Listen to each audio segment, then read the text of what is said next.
Hello viewers, welcome to our channel flying kites. నేను మీ సాయిరామ్.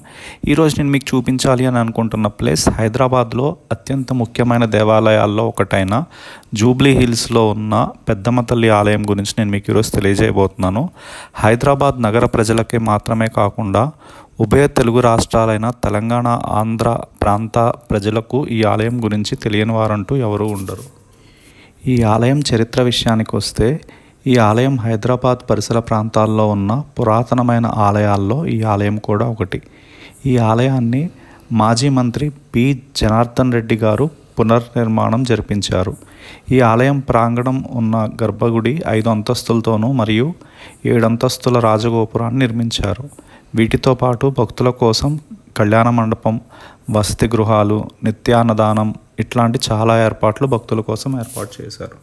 1984 సంవత్సరంలో హంపి విరూపాక్ష పీఠాధిపతులచే నూతన విగ్రహ ప్రతిష్ట ఈ ఆలయంలో జరిపించారు. 2000 సంవత్సరం నుంచి ఈ ఆలయం నేటికి దినదినాభివృద్ధి చెందుతూ వచ్చింది. ఈ ఆలయంలో బ్రహ్మోత్సవాలు, బోనాలు, శాకంబరి ఉత్సవాలు, దసరా శరన్నవరాత్రులు లాంటి 5 ప్రధాన ఉత్సవాలను ఇక్కడ ఈ ఆలయంలో చాలా ఘనంగా నిర్వహిస్తారు. ఇక ప్రధాన ఆలయం లోపలికి వెళ్ళేటప్పుడు మనకి ఎడం వైపున ఒక వినాయకుడి విగ్రహం మరియు కుడివైపున పెద్దమ్మ తల్లి విగ్రహ రూపాలు చాలా అద్భుతంగా గోడకి చెక్కబడి ఉంటాయి. ఇది దాటుకొని కొంచెం ముందుకు వెళ్తే ఈ ఆలయం యొక్క ప్రధాన ధ్వజస్తంభం మనకు కనిపిస్తుంది. ఈ ప్రదేశంలో భక్తులు అమ్మవారిని దర్శించుకున్న తర్వాత తమ కోరికలను అమ్మవారికి చెప్పుకొని ఈ ప్రదేశంలోకి వచ్చి ఒక రూపాయి బిళ్ళను నిలబెడతారు. ఆ రూపాయి నిలబడితే భక్తులు కోరిన కోరిక నెరవేరుతుందని ఈ ఆలయానికి వచ్చే భక్తుల యొక్క ముఖ్య నమ్మకం. ఇక ప్రధాన ఆలయం యొక్క గర్భగుడిలోకి వెళ్తే అమ్మవారు ఉగ్రరూపంలో 4 హస్తాలు కలిగి 2 చేతులలో శంఖం మరియు చక్రధారిణిగా మరి ఒక 2 హస్తాలలో ఒక చేతిలో ఖడ్గం మరి ఒక చేతిలో త్రిశూలం ధరించి పెద్ద పులి మీద కూర్చొని ఇలా ఒక రౌద్ర రూపంలో అమ్మవారు భక్తులందరికీ ఈ విధంగా దర్శనమిస్తారు.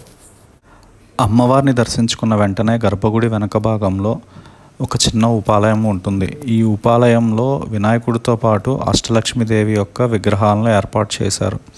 నేను ఫెస్టివల్ టైంలో ఈ టెంపుల్ విజిట్ చేయటం వల్ల ఆ ప్లేస్ మీకు చూపించలేకపోతున్నాను. బట్ ఈ ఆలయానికి వచ్చిన భక్తులు ఈ ఉపాలయాన్ని మర్చిపోకుండా దర్శిస్తారని అనుకుంటున్నాను. ఎందుకంటే ఈ ఉపాలయంలో ఒక దివ్య జ్యోతి నిత్యం వెలుగుతూ ఉంటుంది. అంటే ఈ ఆలయం యొక్క ఆలయ పూజారులు ఈ ఉపాలయంలో ఒక పెద్ద ప్రమిదలో ఆవు నెయ్యి పోసి అది నిత్యం వెలిగేలా చూసుకుంటూ ఉంటారు. ఆ దివ్య జ్యోతి నిత్యం వెలుగుతూ ఉంటుంది కనుక ఈ ఆలయానికి వచ్చిన భక్తులు తప్పకుండా ఈ ఉపాలయంలో ఉన్న దివ్య జ్యోతిని దర్శిస్తారని నేను మనస్ఫూర్తిగా కోరుకుంటున్నాను. ప్రధాన ఆలయంలో అమ్మవారిని దర్శించుకున్న తర్వాత పక్కన గుండా వెళ్తే, అంటే ప్రధాన ఆలయానికి ఎడం వైపుగా మనం వెళ్తే మనకి కొన్ని ఉపాలయాలు కనిపిస్తాయి.